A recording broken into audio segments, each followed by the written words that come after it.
नमस्कार मित्रांनो, टेक मराठी या यूट्यूब चॅनलवर तुमचं स्वागत आहे।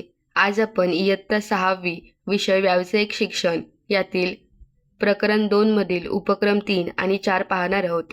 मागच्या व्हिडिओमध्ये आपण उपक्रम 1 आणि 2 पाहिला। तो व्हिडिओ तुम्ही पाहिला नसेल तर नक्की पहा। चला तर मग व्हिडिओला सुरुवात करूया। उपक्रम 3 सर्वेक्षणासाठी ठिकाणे निश्चित करणे। जैवविविधतेची नोंद घेण्यासाठी योग्य ठिकाणे निवडणे ही पहिली पायरी आहे।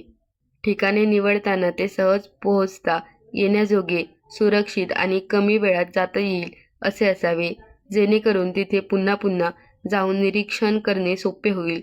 उदा. शाळेचा परिसर, तलाव, नदी, शेत, उद्यान किंवा घराचा परिसर।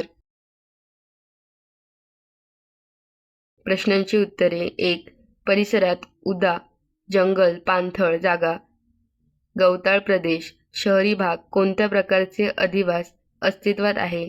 उत्तर. आमच्या परिसरात प्रामुख्याने पाणथळ जागा, तलाव, ओढा, गवताळ प्रदेश, शेतजमीन आणि शहरी निवासी परिसर हे अधिवास अस्तित्वात आहेत. 2. इतर क्षेत्रांच्या तुलनेत ज्या भागात जास्त वनस्पती आढळतात असे कोणते क्षेत्र जवळपास आहे का? उत्तर. होय. शाळेजवळील सार्वजनिक उद्यान आणि नदीकाठचा वनस्पती परिसर.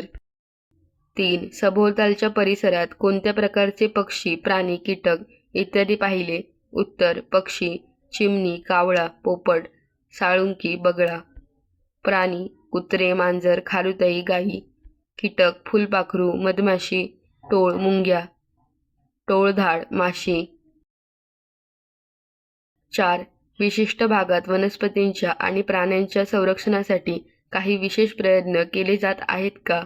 उदा. काही प्रजातींचे संवर्धन किंवा विशिष्ट क्षेत्रात वावरण्यासाठी निर्बंध. उत्तर. होय. स्थानिक देवराई वनक्षेत्रात वृक्षतोडीस मनाई आहे. उद्यानात नवीन रोपे लावून त्यांचे संगोपन केले जात आहे आणि पक्ष्यांसाठी पिण्याच्या पाण्याची व धान्याची सोय केली जात आहे. 5. कोणत्या ठिकाणांना भेट देण्याचा विचार करत आहात ते खाली लिहा. 1. शाळेच्या आजूबाजूचा परिसर. 2. स्थानिक तलाव, जलाशयाभोवतीचा परिसर. 3.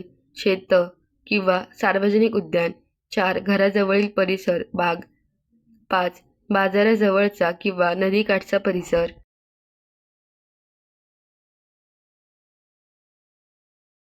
उपक्रम 4 जैवविविधतेचे निरीक्षण करण्यासाठी भेटींचे वेळापत्रक.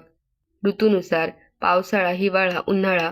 परिसरातील वनस्पती, पक्षी आणि कीटकांमध्ये अनेक बदल होत असतात. त्यामुळे वेगवेगळ्या ऋतूंमध्ये निसर्गात होणारे बदल नोंदवण्यासाठी योग्य वेळापत्रक, टाइम टेबल तयार करणे गरजेचे आहे. यासाठी 5 विद्यार्थ्यांचा गट करून स्थानिक तज्ज्ञ व शिक्षकांच्या मदतीने वेगवेगळ्या ठिकाणी भेटींचे नियोजन केले जाते. भेटीला जाताना वही, पेन, पेन्सिल, भिंग आणि कॅमेरा या गोष्टी सोबत ठेवाव्यात.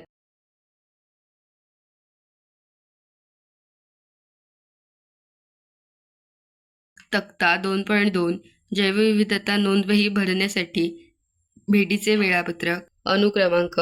जैवविविधता निरीक्षणासाठी भेटीचे ठिकाण, हंगाम, ऋतू. 1. शाळेचा परिसर व बाग, पावसाळा, जुलै ऑगस्ट. 2. स्थानिक तलाव, जलाशयाचा परिसर, हिवाळा, नोव्हेंबर डिसेंबर.